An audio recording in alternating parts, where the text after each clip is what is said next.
তাহলে রমজানের পূর্বেও রোজা ফরজ ছিল। আল্লাহ পাক এই কথাটাই বললেন যে তোমাদের ওপর রোজা ফরজ করা হলো যেমনিভাবে পূর্ববর্তী নবীদের উম্মতদের উপরে রোজা ফরজ ছিল, লাআল্লাকুম তাত্তাকুন, যাতে করে তোমরা তাকওয়া অর্জন করতে পারো, আল্লাহর ভয় কলবের মধ্যে নিয়ে আসতে পারো।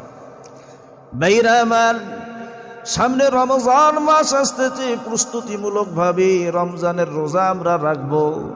বন্ধুগণ আমার, রোজা রাখার নিয়াত করবেন। একদিনের নিয়াত, এক রোজার নিয়াত করে সারা মাসের রোজার নিয়াত কবুল হবে না। প্রত্যেক দিনের রোজার নিয়াত প্রত্যেক দিনে করতে হবে। আজকে রোজা রাখলেন, আজকে রোজার নিয়াত করলেন, কালকে রোজা রাখবেন, কালকে রোজার নিয়াত করবেন। এক নিয়াতে গোটা মাসের রোজা বৈধ হবে না। রোজার নিয়াত হবে সেহরির মাধ্যমে। কিসের মাধ্যমে? সেহরির মাধ্যমে। আল্লাহ নবী বলছেন তোমরা সেহরি খাও, এই সেহরির মধ্যে বরকত রয়েছে। এই সেহরির মধ্যে যদি বরকত না থাকতো, একটা লোক সুবে সাদিক থেকে সন্ধ্যা পর্যন্ত না খাইয়া থাকতে পারতো না। সারাদিনে 2 বেলা 3 বেলা খাবার পরেও চায়ের দোকানে 150-200 টাকা বিল হয়। কথা ঠিক না ব্যাটি? সারাদিন 2-3 বেলা ভাত খাইছি, তারপরে চায়ের দোকানে চায়ের বিল হয়ে গেছে 150-200 টাকা, হয় না?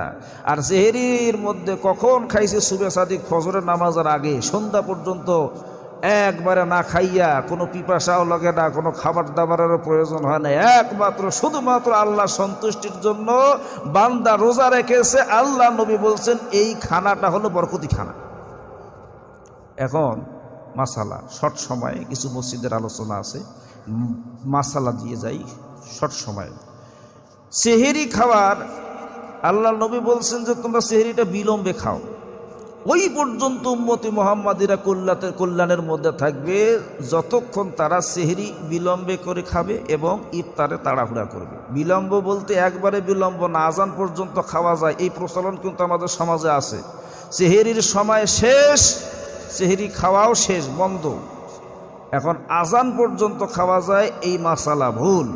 আজান পর্যন্ত খাওয়া যাবে না। আপনার সেহরির সময় নির্ধারিত করে দেওয়া আছে, রংপুরের জন্য ক্যালেন্ডার আছে, ওই ক্যালেন্ডার অনুযায়ী সময় অনুযায়ী আপনাকে সেহরি খাইতে হবে। বন্ধুগণ আমার, সেহরি খাওয়ার সময় নিয়ত করবে যে আল্লাহ তোমার সন্তুষ্টির জন্য রোজা রাখলাম, রব্বুল আলামিন তুমি কবুল করিয়া নাও। আরবিতে যে নিয়ত করতে হবে এমন কথা না, বাংলাতে জানলে বাংলাতে করবেন না, যদি জানেন মনে মনেও করবেন যে আল্লাহ তোমার সন্তুষ্টির জন্য রোজা রাখলাম। এরপরে যখন